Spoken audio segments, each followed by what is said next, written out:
حدیث میں آتا ہے، ابن عباس سے روایت ہے کہ رسول اللہ صلی اللہ علیہ وسلم نیند سے بیدار ہوئے اور نیند کے آثار کو ختم کرنے کے لیے چہرے پر ہاتھ پھیرنے لگے. چہرے پر ہاتھ پھیرنے لگے کس طرح؟ جیسے بچے کرتے ہیں نا، مٹھیاں بند کر کے اور آنکھوں کے اوپر ہاتھ پھیرنا.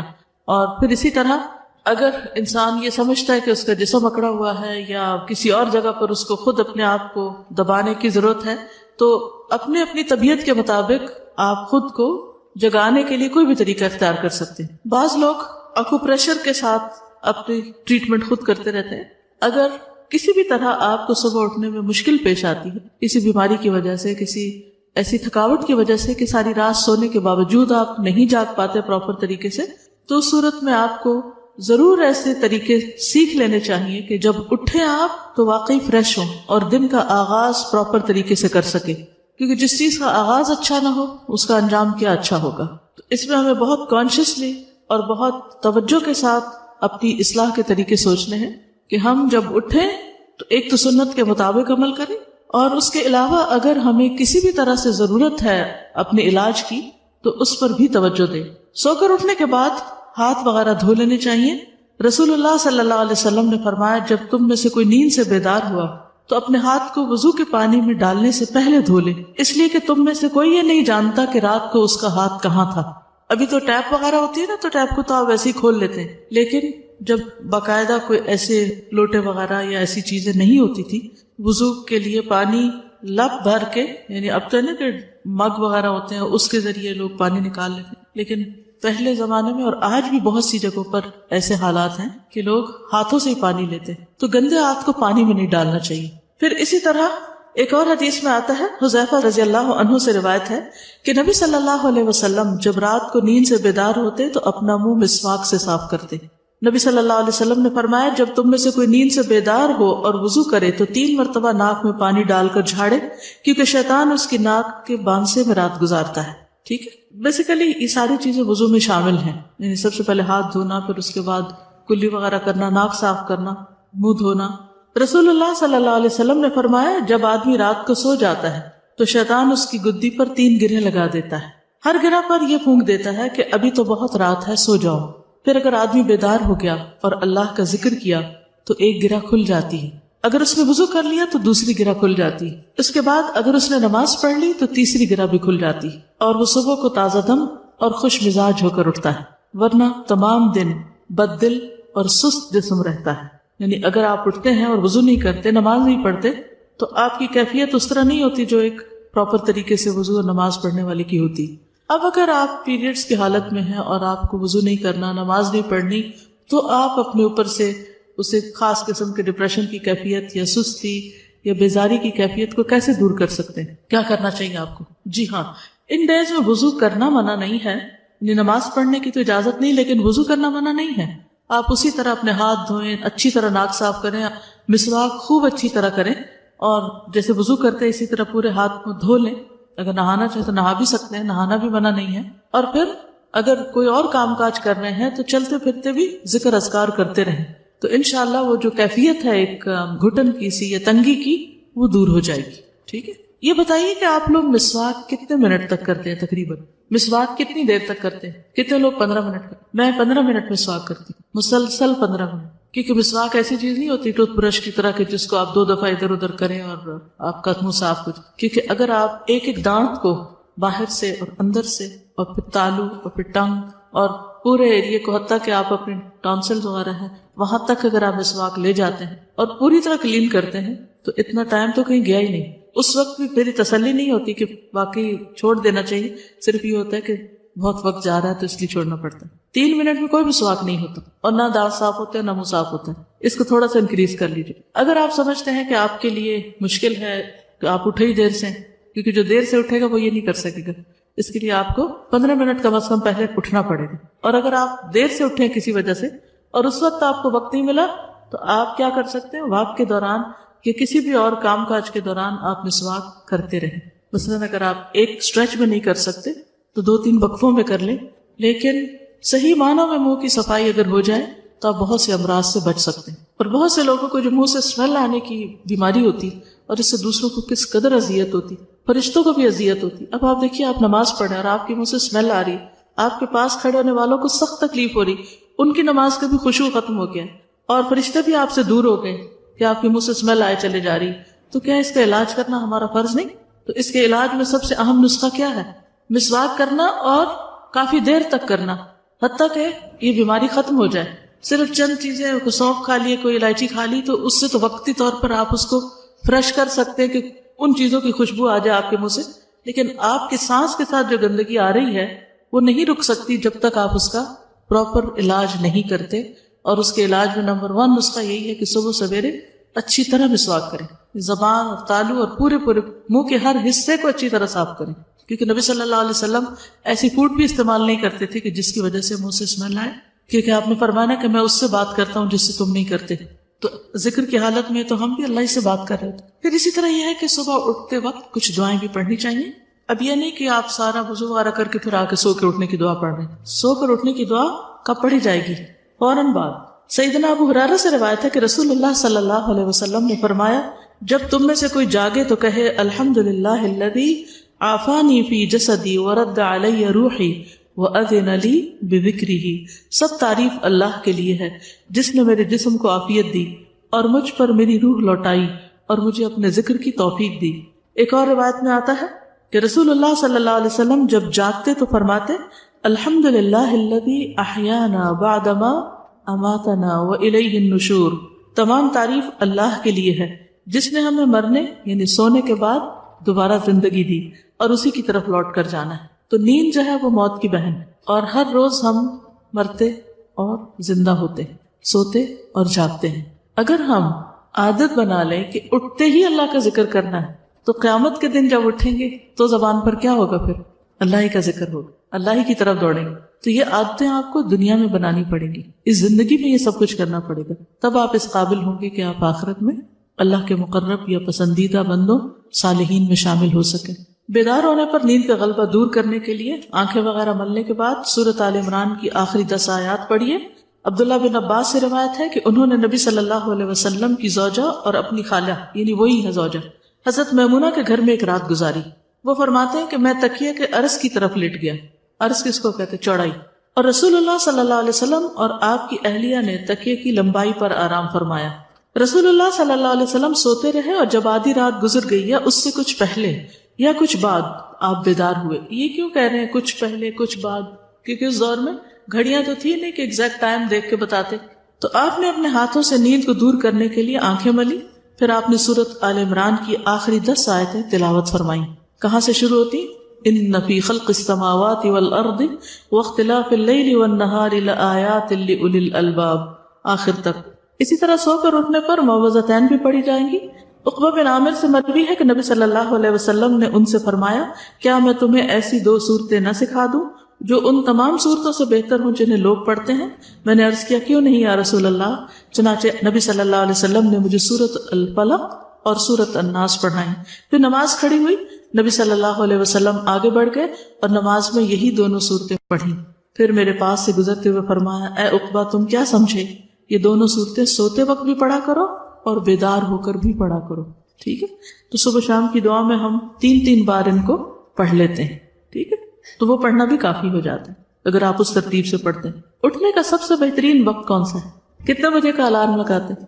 آپ نے کبھی دیکھا بچوں کی کتابیں اس میں 7 بجے کے الارم کی گھڑی بنی ہوتی ہے اور وہ اٹھتے ہی 7 بجے ہیں اور بچپن سے ان کے ذہن میں یہ بات پڑ جاتی ہے کہ شاید اٹھنے کا وقت ہی 7 بجے ہے. تو ہمارے دین میں صبح اٹھنے کا وقت جو ہے وہ اذان سے بھی پہلے کا ہے. اگر آپ اس کی عادت ڈال لیں تو کچھ مشکل نہیں، صرف یہ کہ اٹھنے کا ایک وقت فکس کر لیں. جب وہ ٹائم فکس ہو جاتا ہے تو پھر آپ کی بایولوجیکل کلاک جو ہے وہ آپ کو جگا دیتی ہے، پھر اس کے بعد سونا بوجھل لگنے لگتا ہے.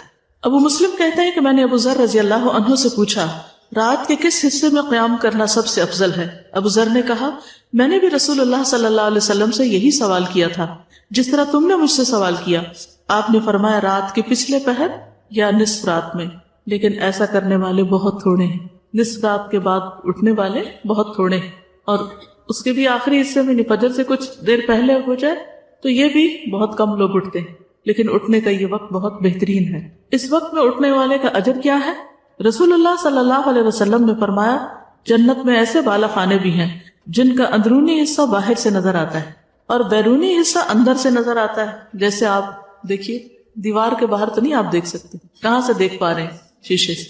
ایک دیہاتی نے پوچھا یا رسول اللہ صلی اللہ علیہ وسلم یہ کس کے لیے, یعنی اتنے خوبصورت گھر کس کے ہوں گے؟ فرمایا اس شخص کے لیے جو اچھی بات کرے, کھانا کھلائے, اور جب لوگ رات کو سو رہے ہوں تو صرف اللہ کے لیے نماز ادا کرے. جب لوگ سو رہے ہوں تو صرف اللہ کے لیے نماز ادا کرے. ایسے لوگوں کو وہاں بنے بنائے گھر ملیں گے. دنیا میں اگر کوئی آپ سے یہ کہے کہ آپ رات کے اس حصے میں اٹھ جائیں تو آپ کو اتنا بہترین گھر ملے گا, تو کتنے لوگ ضرور اٹھیں گے؟ سبھی اٹھیں گے, کوئی بھی نہیں سوئے گا. کیوں؟ کیونکہ یقین ہوگا نا ان کو. آخرت کے بارے میں ہمیں شاید یقین نہیں ہے کہ ہم کچھ کریں گے تو اس کا کچھ فائدہ ہے. عموماً ہم کیا دیکھتے ہیں کہ اور بھی تو نہیں کر رہے, دوسرے نہیں کر رہے تو ہمیں کیوں کرنا ہے؟ کیا یہ تینوں کام بہت ہی مشکل ہے؟ اچھی بات کرنا واقعی مشکل ہے مشکل. کیوں؟ کیونکہ سوچ سمجھ کے کرنی پڑتی ہے نا. اچھی بات کرنے کے لیے آپ کا دل, آپ کی سوچ, آپ کے خیالات بہت مثبت ہونے چاہیے.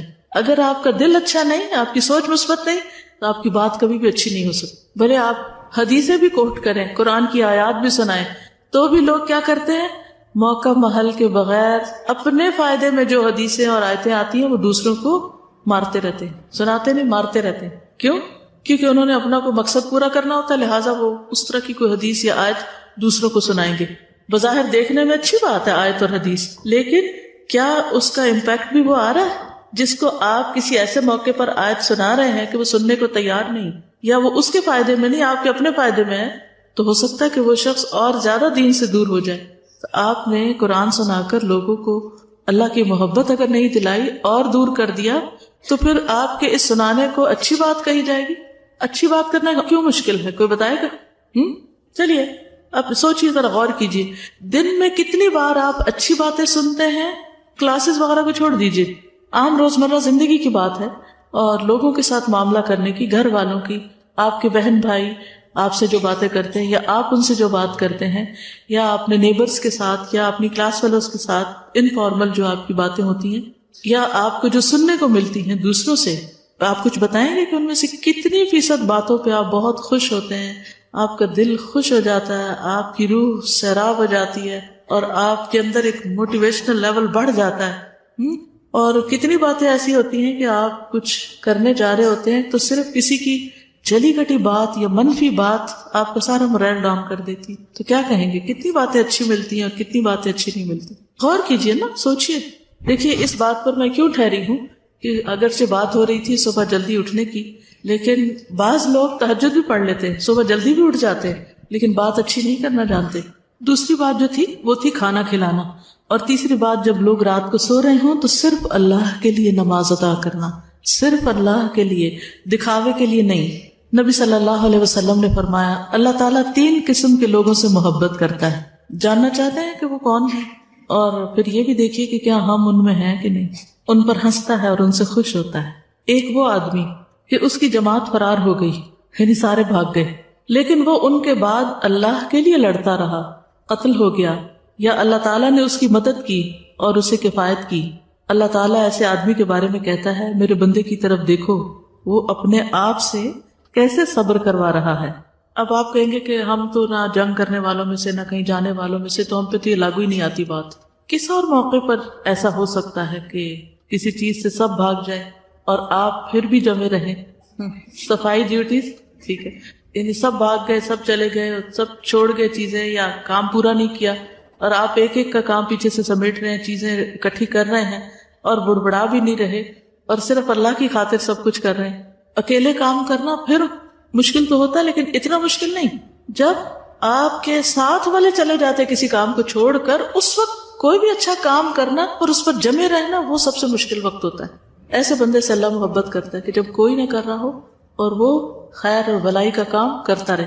مثلا جب سب نماز پڑھ رہے ہوتے ہیں تو ان کے ساتھ مل کے نماز آسان ہوتی ہے, لیکن جب فرض پڑھ کے سارے ادھر ادھر کھسک جائے تو آپ کے لیے سنت نفل پڑھنا کتنا مشکل ہوتا ہے. اور اس وقت آپ پھر جم کے لگے رہے کہ نہیں مجھے تو اپنے رب کی خاطر یہ کام کرنا ہی ہے. تو جب کوئی نہ کر رہا ہو اس وقت نیکی کا کام کرنا یہ زیادہ اجر و ثواب کا باعث ہے. دوسرا وہ آدمی جس کی بیوی خوبصورت اور اس کے پاس بہترین نرم بستر ہے, لیکن وہ قیام کرنے کے لیے رات کو کھڑا ہو جاتا ہے, اللہ تعالیٰ کہتا ہے میرے بندے نے اپنی شہوت کو ترک کر دیا اور میرا ذکر کر رہا ہے اور مجھ سے سرگوشی کر رہا ہے. اگر یہ چاہتا تو سو بھی سکتا تھا, آرام بھی کر سکتا تھا, لیکن اس نے سب آرام اس لیے چھوڑا کہ مجھ سے بات کرے آ کر. ہم میں سے اکثر لوگ اللہ سے محبت کے بڑے دعوے کرتے ہیں, لیکن ہم کس کس موقع پر اس کا عملی ثبوت بھی دیتے ہیں. جس سے ہمیں محبت ہوتی ہے ہمارا کیا دل چاہتا ہے کہ ہم اس سے اکیلے میں بات کریں, نہیں اکیلے میں بات کریں. مجھے حیرت ہوتی ہے کہ ہم کہتے ہیں ہمیں اللہ سے بڑی محبت ہے, اور اکیلے میں اس وقت جب سب سو رہے ہوں ہم بات کرنے کے لیے اٹھے ہی نہ اور تیار ہی نہ ہو. کیسی محبت ہے. صرف اس وقت تو ہم اللہ کا نام لے لیں جب اور لوگ بھی لے رہے ہوں, اور اس وقت چھوڑ دیں جب اور کوئی نہ لے رہا. تو اپنے آپ کا جائزہ لیجئے کہ وہ کون کون سے مواقع ہیں کہ جب لوگ اللہ کا ذکر چھوڑ دیتے ہیں اور آپ کرتی رہتی, جب لوگ نمازیں مختصر کر دیتے ہیں, ادھر ادھر بھاگ جاتے ہیں اور آپ پڑھتی رہتی, جب اور کوئی قرآن گھر میں نہیں پڑھ رہا ہوتا تلاوت جیسے صبح کی, اور آپ اس وقت پڑھ رہے ہوتے ہیں. آپ کا بھی دل چاہ رہا ہوتا ہے کہ سب سو گئے نماز پڑھ کے میں بھی سو جاؤں, لیکن آپ چپکے سے کھسک کے باہر نکل جاتے ہیں اور آپ اپنی تلاوت شروع کر دیتے ہیں. تو ان سارے مواقع کا جائزہ لیجئے کہ جہاں لوگ جب چھوڑ جائیں کسی خیر بھلائی کے کام کو, یا کسی ایسی جگہ جہاں دنیاوی لذت اور آرام ہے, اور آپ اللہ کی خاطر اس کو چھوڑ کر اللہ کی طرف یکسو ہو جائیں. تیسرے, وہ آدمی جو قافلے سمیت سفر پر ہو, سب جا رہے ہیں اکٹھے کئی ٹرپ پر, وہ رات کو کچھ حصہ جاگنے اور چلنے کی وجہ سے چور چور ہو گئے ہیں, بالآخر سو گئے ہیں, لیکن وہ خوشی اور ناخوشی میں سحری کے وقت اٹھ کھڑا ہو اور نماز پڑھنی شروع کر دے. مجھے لگتا ہے یہ تینوں میں سے زیادہ بلند درجے پر ہے, کیونکہ ایسے وقت میں تو انسان کو اپنے ہوش و حواس قائم رکھنا مشکل ہو جاتا ہے.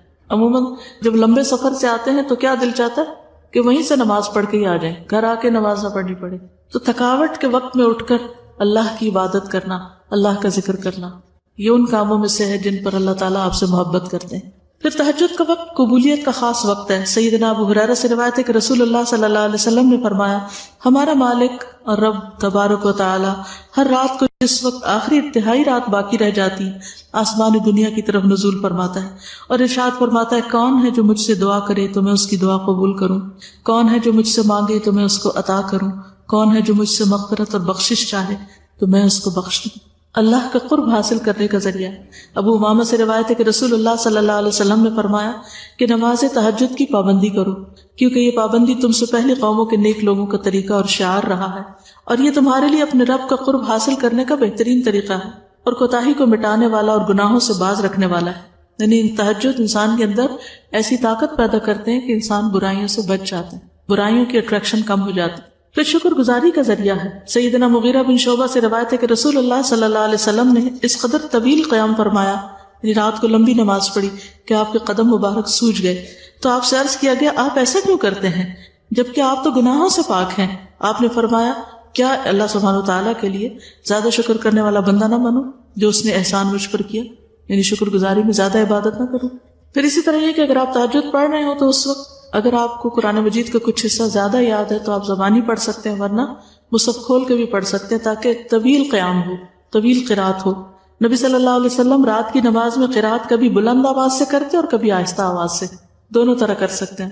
اور آپ نے دیکھا ہوگا کہ کبھی طبیعت ایسی ہوتی ہے کہ دل چاہتا ہے کہ بلند پڑھا جائے, اور کبھی کبھی صبح اٹھ کے دل چاہتا ہے کہ آہستہ آہستہ ہی ٹھیک ہے. تو دونوں طریقے موجود ہیں. عاصم بن حمید فرماتے ہیں کہ میں نے حضرت عائشہ سے سوال کیا کہ رسول اللہ صلی اللہ علیہ وسلم اپنا قیام اللیل کس چیز سے شروع فرماتے؟ انہوں نے کہا, تم نے مجھ سے وہ بات پوچھی جو پہلے کسی نے نہیں پوچھی.